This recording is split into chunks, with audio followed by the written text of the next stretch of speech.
Okay, welcome everyone to the second part of the lecture on systemic sclerosis. On the first part, we have discussed about how to diagnose systemic sclerosis. In the second part, we will discuss about the management. Before I go to the management, I want to say something because actually there is till to date there is no drug that can halt the basic pathophysiology of the disease. No drug. Treatment in most cases mostly symptomatic, and there are some drugs, immunosuppressive drug, which we use for symptomatic and to halt the progression of the disease. It's more about try to halt the progression of the disease.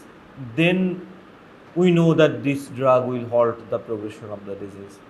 So first thing is that there is no drug that can till to date there is no drug that can halt the progress of the disease.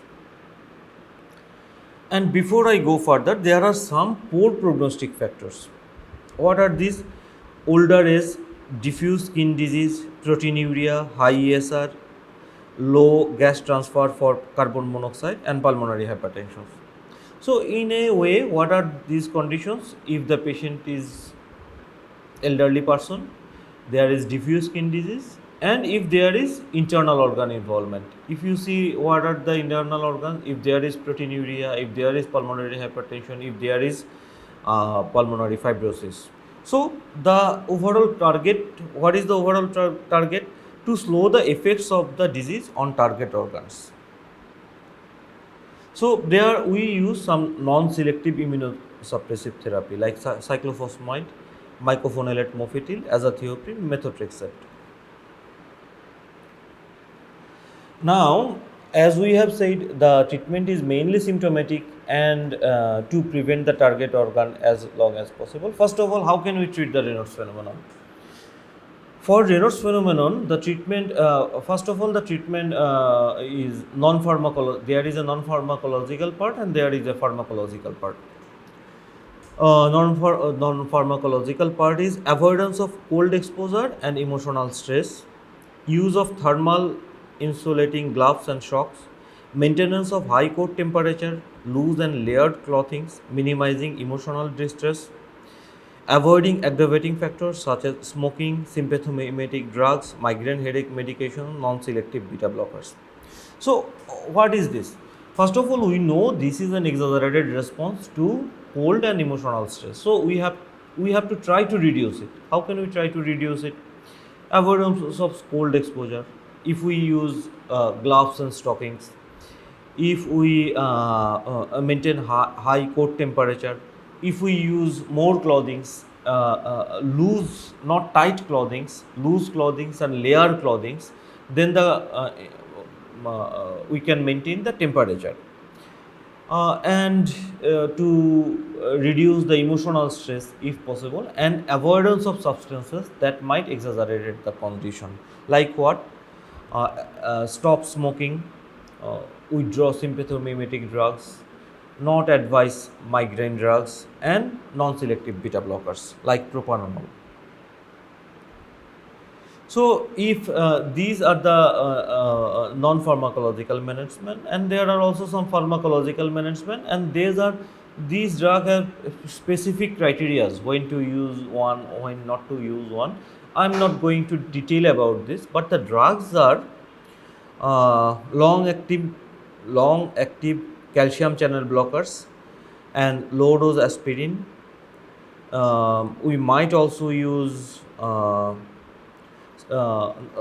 selective serotonin reuptake inhibitors, phosphodiesterase 5 inhibitors, tropical nitrates, prostacyclin, IV heparin. So there are many drugs, but these are also need to be remembered that these are also specified for specific conditions. What are the drugs?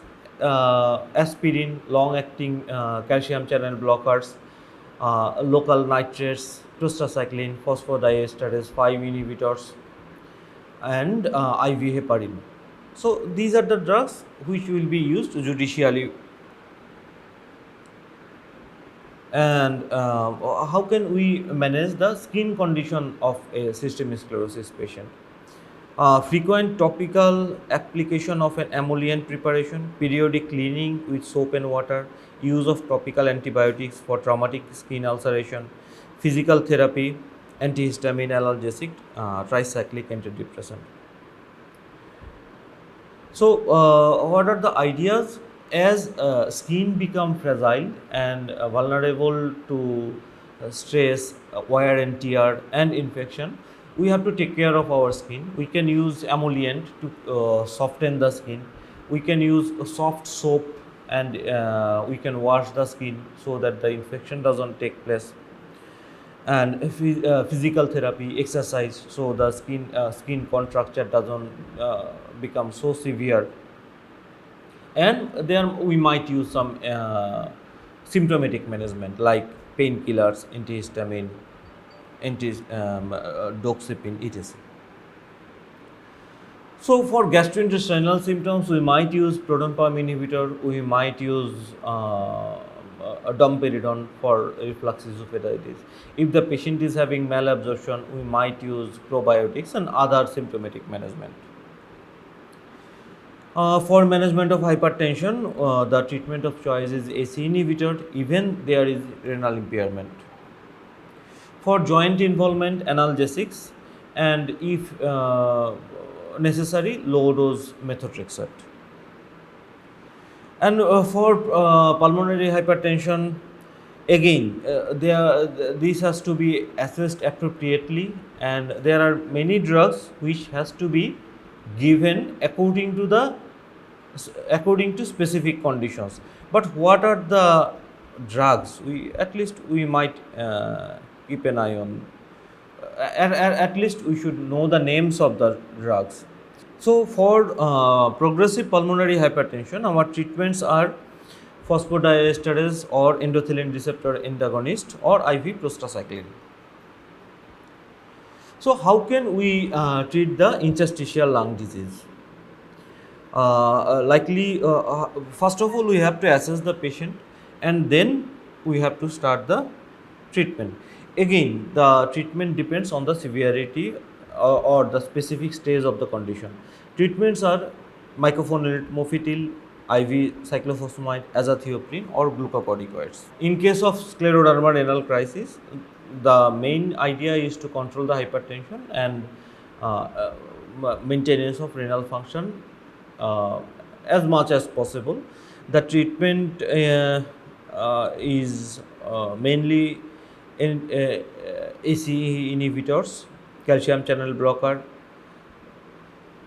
and maybe IV prostacyclin.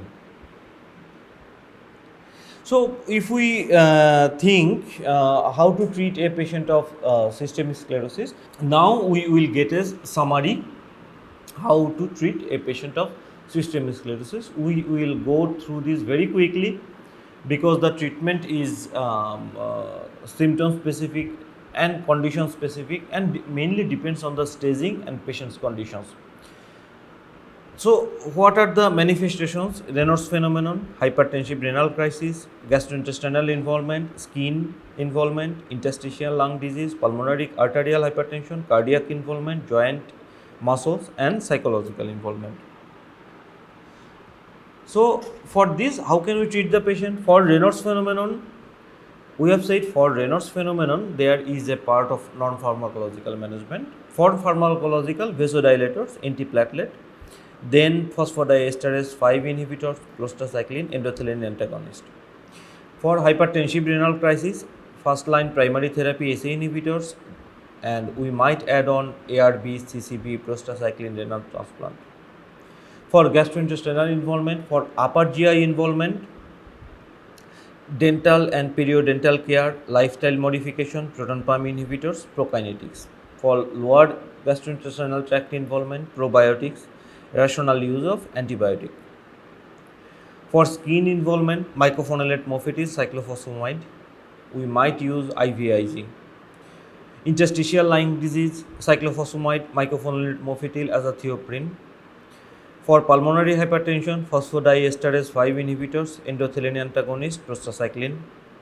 Cardiac involvement, treatment as for heart failure, joint involvement, prednisolone, methotrexate, TNF inhibitors, muscles involvement, prednisolone, methotrexate, azathioprine.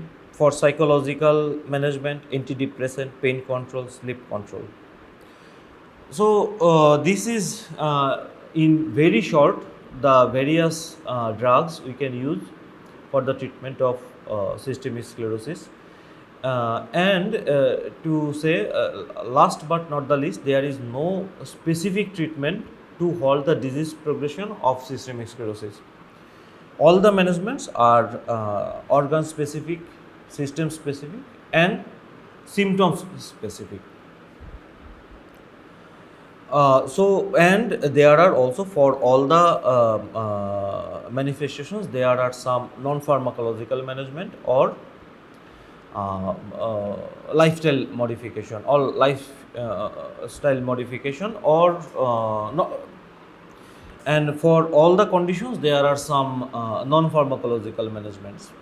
So we have to keep an eye on that sector also. So in short, this is the part where we discuss the management of systemic sclerosis in very short time. So thank you very much.